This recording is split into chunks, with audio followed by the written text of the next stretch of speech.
ચાલો વિદ્યાર્થી મિત્રો, હવે આપણે આગળ જઈએ. 11મા ધોરણની અંદર છઠ્ઠું ચેપ્ટર જે છે થર્મોડાયનેમિક્સ, એની અંદર હવે આજે આપણે જોવાનો છે એન્થાલ્પી ફેરફારની વાત કરવાની છે. એ પણ અગત્યનો અને સહેલો ટોપિક છે, મજા આવે એવો થયો છે. ઓકે, ચાલો. એન્થાલ્પી ફેરફાર એટલે શું? એન્થાલ્પી ફેરફાર એટલે તમને ખબર છે ડેલ્ટા એચ છે, એની ગણતરી કઈ રીતે થશે? ઓકે, એન્થાલ્પી ફેરફાર. તો એન્થાલ્પી ફેરફાર ની ગણતરી આપણે કરવાની છે, એટલે કે ડેલ્ટા એચ ની આપણે વાતો કરીએ છીએ. ડેલ્ટા એચ એન્થાલ્પી ફેરફાર. ઓકે, ચાલો. તો હવે એન્થાલ્પી ફેરફાર માટે ચાલો કોઈ પણ પદાર્થ જે છે એનો એન્થાલ્પી ફેરફાર લેવો છે, તો ડેલ્ટા એચ લેવા માટે ડેલ્ટા એચ પ્રક્રિયા એટલે રિએક્શન આમ લખાય. ડેલ્ટા આર એચ એટલે પ્રક્રિયાનો એન્થાલ્પી ફેરફાર. ઓકે, આખી જે પ્રક્રિયા થાય છે એને આ રીતે પણ લખી શકો, ડેલ્ટા આર. ઓકે, ચાલો. હવે આપણે જો જોઈએ તો એનો આપણે લેવું હોય તો નિપજની એન્થાલ્પીનો ફેરફાર, નિપજોની એન્થાલ્પી ફેરફારનો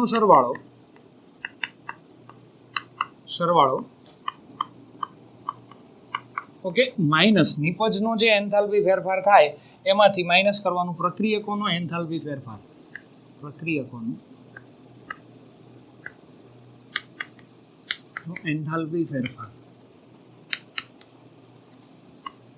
ફેરફારનો સરવાળો.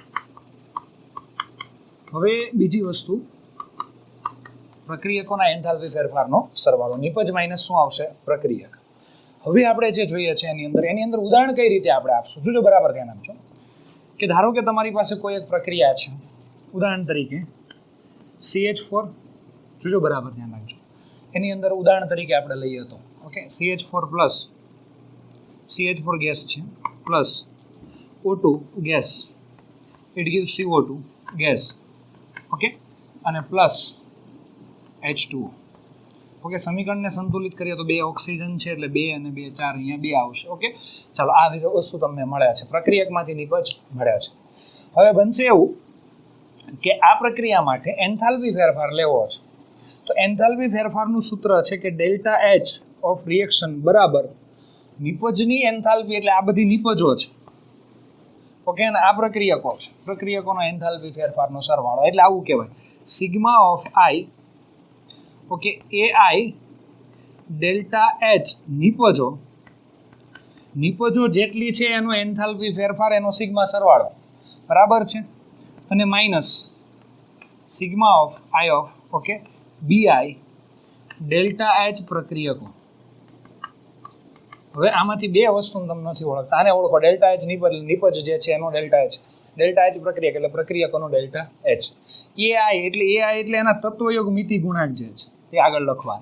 ઓકે, AI અને BI પ્રક્રિયકો. હું અહીંયા સાઈડમાં લખું, અહીંયા થોડીક જગ્યાની જરૂર પડશે. AI અને BI પ્રક્રિયકો અને નિપજોના તત્વયોગ મિતીય ગુણાંક છે. ઓકે, AI એટલે પ્રક્રિયક માટે, સોરી, અહીંયા નિપજ આવશે, અહીંયા હું લખી નાખું. BI એટલે એ પ્રક્રિયક માટે છે, અહીંયા છે, બરાબર છે, અને AI એટલે કોના માટે છે? નિપજ. ટૂંકમાં એના તત્વયોગ મિતિ ગુણાંક છે. આ જે લખ્યા છે ને, 2 લખ્યા છે, અહીંયા 1 છે, બરાબર છે, 0 ન થઈ જાય, 1 છે, અહીંયા 2 છે. ઓકે, એટલે આ રીતે તત્વયોગ મિતિ ગુણાંક ની ગણતરી કરીએ. આમના માટે ડેલ્ટા એચ ની ગણતરી કરીએ તો delta H is equal to નિપજનો એન્થાલ્પી ફેરફાર. નિપજ કોણ છે? CO2. ચાલો, delta H of CO2 plus 2 delta H of H2O માટે એન્થાલ્પી ફેરફાર. અહીંયા આગળ 2 કરવાના, સહગુણક જે છે તે. ઓકે, સહગુણક વડે ગુણવાનું છે. આટલું પતી ગયું. માઇનસ પ્રક્રિયક કોણ છે? ડેલ્ટા એચ ઓફ CH4 નો એન્થાલ્પી ફેરફાર plus 2 delta H of CO2. બસ આટલું કામ કરવાનું છે. ઓકે, આમાંથી આ બાદ કરવાનું છે. આ આખું જે છે એ મોટો કાઉન્સની અંદર લખી દઉં છું. ઓકે, નિપજનો એન્થાલ્પી ફેરફાર છે એનો સરવાળો માઇનસ પ્રક્રિયકનો એન્થાલ્પી ફેરફાર એનો સરવાળો. આ બેનો તફાવત લઈ લેવાનો એટલે આખી પ્રક્રિયાનો ડેલ્ટા એચ મળી જાય. આ પ્રક્રિયા જે છે, આર એટલે રિએક્શન, આખી રિએક્શનનો એન્થાલ્પી ફેરફાર મળી ગયો. ઓકે, એટલે બહુ આ સિમ્પલ વસ્તુ છે. આના બધા મૂલ્ય આપેલા હશે જે હશે તે. ઓકે, તો એ બધા મૂલ્ય જે છે તમારે મૂકી દેવાનું, સરવાળા બાદબાકીનો દાખલો કરી નાખવાનો. ઓકે, બહુ સિમ્પલ છે. ઓકે, એકમ જે આવે તે લખી દેવાનું છે, કિલો જૂલ પ્રતિ મોલ અથવા kilo joule. Okay, kilo calorie જે આપેલો હોય તે. ચાલો, તો હવે આપણે પ્રમાણિત એન્થાલ્પી ફેરફારની વાત કરીએ. પ્રમાણિત એન્થાલ્પી ફેરફાર એટલે શું? પ્રમાણિત એન્થાલ્પી ફેરફાર. એન્થાલ્પી ફેરફાર. હવે પ્રમાણિત એન્થાલ્પી ફેરફાર છે ને ડેલ્ટા એચ છે ને ઉપર 0 થી દર્શાવવામાં આવે, 0 અથવા ડેલ્ટા એચ 5 થી દર્શાવવામાં આવે છે. મોસ્ટ ઓફ તો આપણે યુઝ કરશું ડેલ્ટા એચ. એ 0 લગાડ્યો એટલે પ્રમાણિત, એટલે એમાં રહેલા પ્રક્રિયક અને નિપજ બધા એની પ્રમાણિત અવસ્થામાં હોય ને. ધારો કે હમણાં જ આપણે પ્રક્રિયા જોઈ હતી, CH4 + 2O2 it gives CO2 + 2H2O. Okay, એની પ્રમાણિત અવસ્થામાં હોય પ્રક્રિયક અને નિપજો, તો એની બધા જ પ્રક્રિયક અને નિપજ બધા પદાર્થ એની પ્રમાણિત અવસ્થામાં હોય ત્યારે થતા એન્થાલ્પી ફેરફારને પ્રમાણિત એન્થાલ્પી ફેરફાર કહેવામાં આવે છે. જ્યારે પ્રક્રિયામાં બધા જ પદાર્થો તેની પ્રમાણિત અવસ્થામાં હોય, તેની પ્રમાણિત અવસ્થામાં હોય ત્યારે થતા એન્થાલ્પી ફેરફારને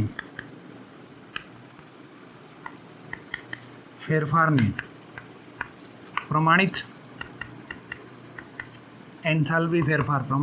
એન્થાલ્પી ફેરફાર કહે છે.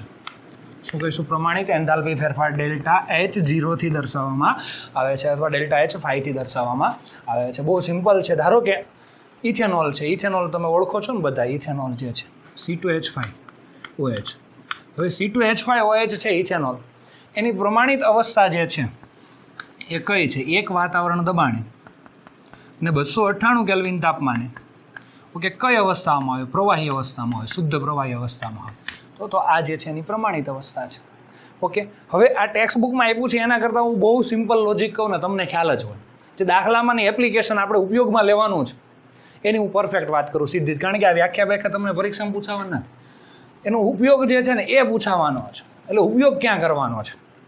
ધારો કે ઉદાહરણ તરીકે હું તમને કહું, ખાસ તો તત્વ લેવાનું છે, આખું સંયોજન નથી લેવાનું. ફોર એક્ઝામ્પલ તમને એમ કીધું કે O2 જે છે ને, O2 એ વાયુ અવસ્થામાં છે ને ખરેખર હોય કઈ અવસ્થામાં? ઓક્સિજન. તમને ખબર છે અત્યારે રૂમ ટેમ્પરેચર રેગ્યુલર કઈ અવસ્થામાં હોય? ઘન પ્રવાહી વાયુ અવસ્થામાં હોય. તો એનો એન્થાલ્પી ફેરફાર તમને વાયુ અવસ્થામાં આપેલો છે, એન્થાલ્પી ફેરફાર ડેલ્ટા એચ જે છે પ્રમાણિત એન્થાલ્પી ફેરફાર 0 થાય. ઓકે, હવે જો ઓક્સિજન ઘન અવસ્થામાં આપ્યો તો તમે 0 ન લઈ શકો. સોડિયમ છે, સોડિયમની પ્રમાણિત અવસ્થા કઈ થાય? ચાલો, સોડિયમ છે, સોલિડ છે, ખબર છે તમને. તો એનો એન્થાલ્પી ફેરફાર ડેલ્ટા એચ જે છે પ્રમાણિત એન્થાલ્પી ફેરફાર કેટલો લઈ લેવાનો? 0. લોખંડ છે, લોખંડ અત્યારે એની પ્રમાણિત અવસ્થા કઈ હોય? Fe જે છે, સોલિડ આપ્યું હોય ને તમને. ઓકે, તો તમારે કઈ લઈ લેવાની? તો એનો પ્રમાણિત એન્થાલ્પી ફેરફાર કેટલો લેવાનો? 0. હા, પણ આ જો હાઇડ્રોજન જે છે એ વાયુ સ્વરૂપે હોય, તમને ખબર છે, ગેસ. ઓકે, એનો એન્થાલ્પી ફેરફાર કેટલો થાય? 0 થઈ જશે, કારણ કે એ વાયુ સ્વરૂપે જ હોય રેગ્યુલર. ઓકે, ચાલો, આ તમને ખબર રૂમ ટેમ્પરેચર કઈ અવસ્થામાં હોય? પ્રવાહી અવસ્થામાં હોય. પણ આનો એન્થાલ્પી ફેરફાર 0 નહીં લઈ શકો તમે. કેમ કે આ સંયોજન બની ગયું, આમાં હાઇડ્રોજન એ છે ને ઓક્સિજન એ છે. ઓકે, આ ખાલી આપણે 0 કોનો લેતા હતા કે જે એક તત્વ એક જ હોય, ઓક્સિજન છે એ તત્વ છે, આ ભલે અણુરો પણ એ O2 સ્વરૂપે જ હોય છે, એટલા માટે આનો 0 લેવાનો. આનો ભલે પ્રમાણિત અવસ્થામાં છે પણ 0 લેવાનો નહીં. ઓકે, એટલે આ ક્યારે 0 લેવાનું, ક્યારે 0 ન લેવાનું, એક નોર્મલ વસ્તુ છે, એ ખાલી ધ્યાન રાખવાનું છે. બાકી વ્યાખ્યા ખાલી સમજી લેવાની છે, આખી યાદ રાખવાનું કોઈ જરૂર છે નહીં તમારે. ઓકે, આનું એક કોષ્ટક ટેક્સ્ટ બુકમાં આપેલું છે, એ આપણે કોષ્ટક જોઈએ તો એના પરથી તમને પરફેક્ટ ખ્યાલ આવે કે આના મૂલ્ય આપેલા. એમાં કોષ્ટકમાં મૂલ્ય આપેલા છે, કોઈ યાદ રાખવાના નથી. પણ એટલું યાદ રાખવાનું છે કે આનો એન્થાલ્પી ફેરફાર 0 થાય એમ. આવા જે આપેલા હોય, આ જો આના બેનો 0 થાય પણ પાણી આપ્યું તેનો 0 ન થાય, કેમ કે એ સંયોજન છે, ભલે પ્રવાહી અવસ્થામાં જ આપ્યું છે. ઓકે, પણ એનો 0 થશે નહીં, એનો એન્થાલ્પી ફેરફાર આપેલો હશે તમને. ઓકે, ચાલો, તો આ રીતે તમારે દાખલાની અંદર કોનો એન્થાલ્પી ફેરફાર 0 લેવો એ ખાલી જોવા માટે છે કોન્સેપ્ટ આપેલો છે. ઓકે, વધારે બીજી કોઈ જરૂર છે નહીં આની. ઓકે,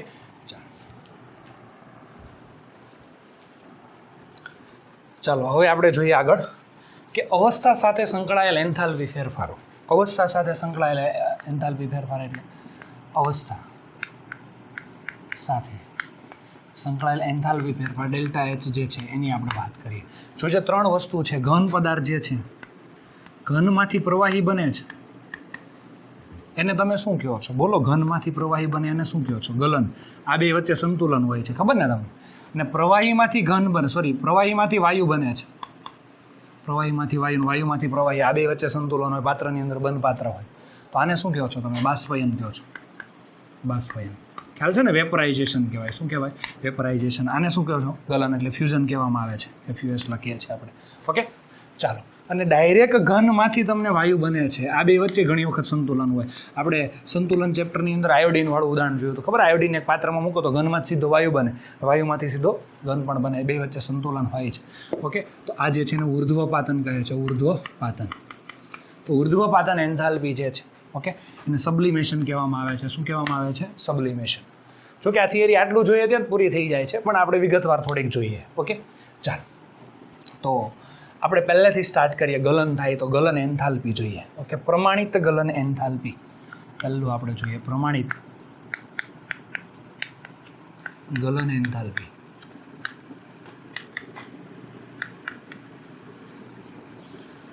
ગલન એટલે શું થશે? ફ્યુઝન એટલે FUH અને H, અને પ્રમાણિત એટલે શું લખશું આપણે? 0. પ્રમાણિત ગલન એન્થાલ્પી. ઓકે, હવે આ જો કોન્સેપ્ટ બધા યાદ રાખવાના છે, ખાસ ધ્યાન રાખજો, આ બધા કોન્સેપ્ટ યાદ રાખવાના છે, એ વધારે યુઝફુલ છે.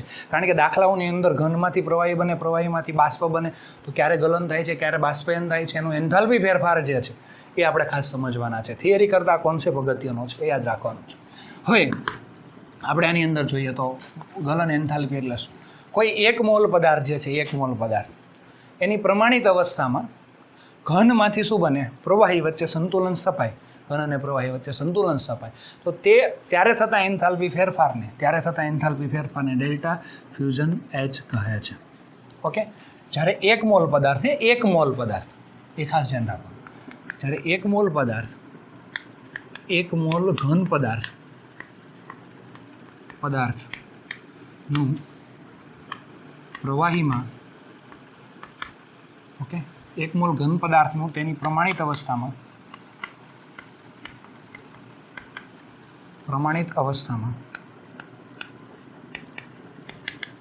પ્રવાહીમાં રૂપાંતર થાય, અથવા ઘન અને પ્રવાહી વચ્ચે સંતુલન સ્થપાય. એવું નથી કે ઘનનું પ્રવાહીનું ઘનમાંય આવી શકે છે. ખ્યાલ આવ્યો? બે વચ્ચે સંતુલન સ્થપાય, ઓકે, રૂપાંતર થાય, ઓકે, ત્યારે થતા એન્થાલ્પી ફેરફારને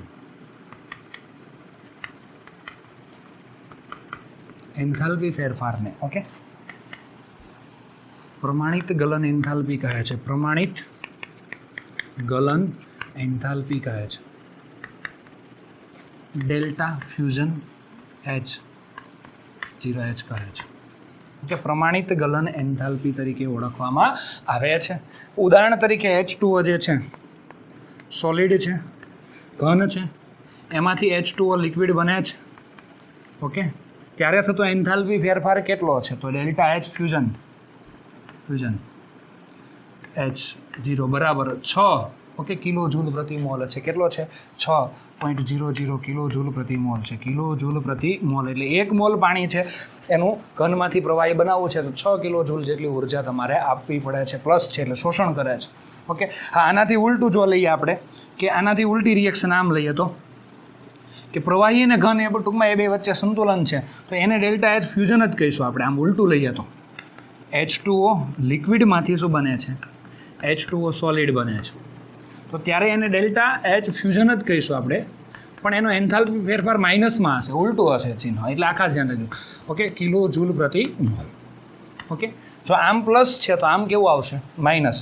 સોલિડમાંથી લિક્વિડ, ઘનમાંથી શું બને છે? પ્રવાહી. ઓકે, ત્યારે ઉષ્માનું શોષણ કરે છે, પણ પ્રવાહીમાંથી ઘન બને ત્યારે ઉર્જા શું કરે છે? મુક્ત કરે છે. એટલી બેનો ફેરફાર સરખો જ આવશે, ખાલી ચિહ્ન અલગ આવશે. આ ધ્યાન રાખજો. આને ગલન એન્થાલ્પી, આને ગલન એન્થાલ્પી કહીશું. ટૂંકમાં બે વચ્ચે શું છે? સંતુલન છે. ઓકે, આ ધ્યાન રાખજો. ચાલો હવે આપણે આગળ જોઈએ કે એન્થાલ્પી ફેરફારની અંદર પ્રમાણિત ગલન એન્થાલ્પી જોઈએ, પ્રમાણિત બાષ્પયન એન્થાલ્પી જોઈએ આપણે. પ્રમાણિત બાષ્પયન એન્થાલ્પી.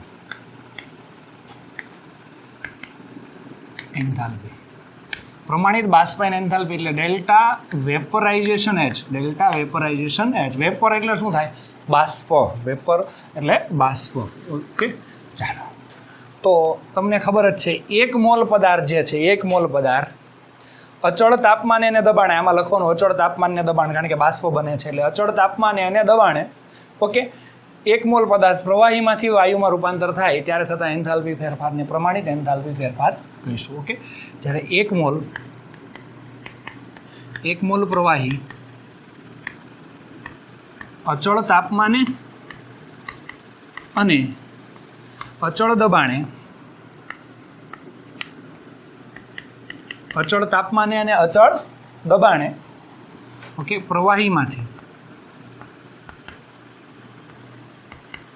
બાષ્પમાં રૂપાંતર થાય, પ્રમાણિત અવસ્થામાં પ્રવાહીમાંથી બાષ્પમાં રૂપાંતર થાય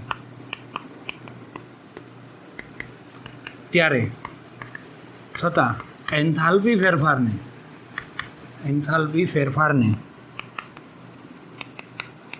ઓકે, પ્રમાણિત બાષ્પીભવન એન્થાલ્પી એટલે ડેલ્ટા વેપર, અહીંયા 0 લગાડશું, પ્રમાણિત છે એટલે વેપરાઇઝેશન એચ પ્રમાણિત, બરાબર છે, કહે છે પ્રમાણિત બાષ્પીભવન એન્થાલ્પી. ફોર એક્ઝામ્પલ, પાણી છે, લિક્વિડ છે, પ્રવાહી અવસ્થા જે છે એમાંથી H2O ગેસ બનાવવું છે, 1 મોલ લેવાનો છે, ઓકે, ગેસ બનાવવું છે ત્યારે થતો એન્થાલ્પી ફેરફાર એટલે વેપરાઇઝેશન એટલે કે બાષ્પીભવન એન્થાલ્પી ફેરફાર, પ્રમાણિત બાષ્પીભવન એન્થાલ્પી ફેરફાર. ગણતરી કરેલી છે, ઓકે, મૂલ્ય છે, એક મૂલ્ય યાદ રાખજો. ઓકે, સિમ્પલ નો યાદ રહે, બહુ ટેન્શન નહીં લેતા, એક મૂલ્ય સમજવા માટે આપેલા છે. ઓકે, બાકી દાખલો ગણવાના છે, તમને મૂલ્ય આપેલા જ હશે બધા. ઓકે, 40, ઓકે, 0.79 કિલો જૂલ પ્રતિ મોલ છે, કિલો જૂલ પ્રતિ મોલ છે. ઓકે, ચાલો, આટલું એન્થાલ્પી ફેરફાર છે. હા, જો પાછું ગેસમાંથી લિક્વિડ હોય તો આના કરતાં ઉલટું થઈ જાય, માઇનસ આવી જશે. ઓકે, તો ઘણી વખત તમને આ મૂલ્ય આપેલું હોય ને લેવાનું ગણતરીમાં લેવાનું હોય ઉલટું, એટલા માટે હું તમને સમજાવું છું.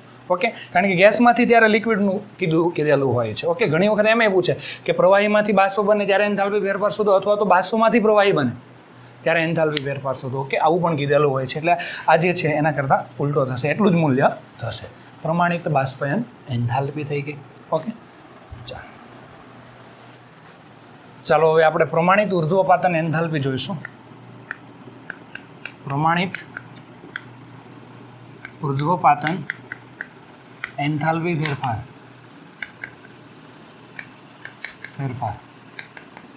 ઓકે, એટલે ડેલ્ટા ઉર્ધ્વપાતનને શું કહીએ આપણે? સબ્લિમેશન. ઓકે, અને ડેલ્ટા એચ પ્રમાણિત એટલે 0, આ પણ લખી શકો છો. ઓકે, ચાલો, આ આપણે જોવાનું છે, પ્રમાણિત ઉર્ધ્વપાતન એન્થાલ્પી ફેરફાર. બહુ સિમ્પલ વસ્તુ, જેવી આપણે બાષ્પીભવનની વાત કરીએ એવી જ આની વાત કરવાની. 1 મોલ ઘન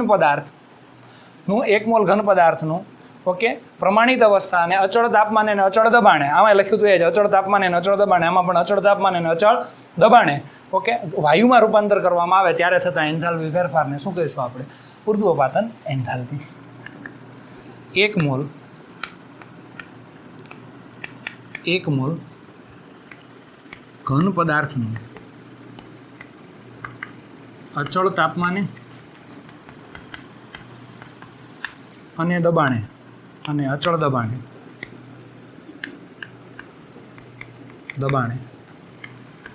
વાયુમાં રૂપાંતર કરવામાં આવે, અથવા પ્રમાણિત અવસ્થામાં વાયુમાં રૂપાંતર કરવામાં આવે છે, વાયુમાં રૂપાંતર કરવામાં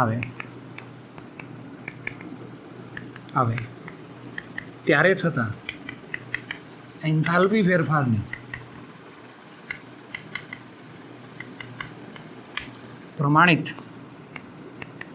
પ્રમાણિત ઓકે, ઉર્ધ્વપાતન એન્થાલ્પી કહે છે, ડેલ્ટા સબ્લિમેશન H0 કહે છે. ઓકે, આનું એક ઉદાહરણ લખી નાખવાનું છે. ધારો કે CO2 છે, સૂકો બરફ, તમને ખબર છે ઘન હોય, સૂકો બરફ ઘન હોય તે. ઓકે, CO2 જે છે એસ સોલિડ, આ તમને ખબર છે CO2 જે છે એક પાત્રમાં ભરેલો હોય, એકદમ દબાણપૂર્વક એકાએક પાત્ર ખોલવામાં આવે છે, બૂચ ખોલ નાખવામાં આવે છે, તો બધો CO2 એક બહાર નીકળે, તો એ CO2 અંદર પ્રવાહી સ્વરૂપે હતો, તો બહાર નીકળે તો વાયુ નહીં બને, બરફ બની જશે, સૂકો ઘન બરફ, ખબર છે? ઓકે, આ જે છે હવે એને તમે ગરમ કરો છો થોડોક, બરાબર છે, અથવા તો એની બાષ્પ બને છે તો સીધું બાષ્પ CO2 બને છે, CO2 ગેસમાં કન્વર્ઝન થાય છે ત્યારે થતો એન્થાલ્પી ફેરફાર સબ્લિમેશન H જો ગણતરી કરેલો છે પ્રાયોગિક રીતે ઓકે, તો ઇઝ ઇક્વલ ટુ આનું મૂલ્ય છે 25.2 કિલો જૂલ પ્રતિ મોલ. ઓકે, આ પણ પ્રતિવર્તી તમે લઈ શકો છો. ઓકે, તો આ કઈ એન્થાલ્પી થઈ? ઉર્ધ્વપાતન એન્થાલ્પી, સબ્લિમેશન એન્થાલ્પી.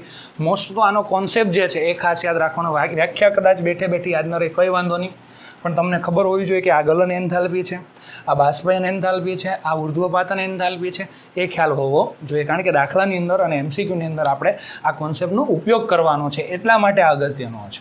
ઓકે, એટલે ખાસ ધ્યાન રાખજો. જેડબલઈ નીટ લક્ષી આપણે વાત જોઈએ તો એમસીક્યુની અંદર આમાંથી ઘણી વખત એમસીક્યુમાં દાખલાની ગણતરી કરતી વખતે આની જરૂર પડે છે. ઓકે, ચાલો.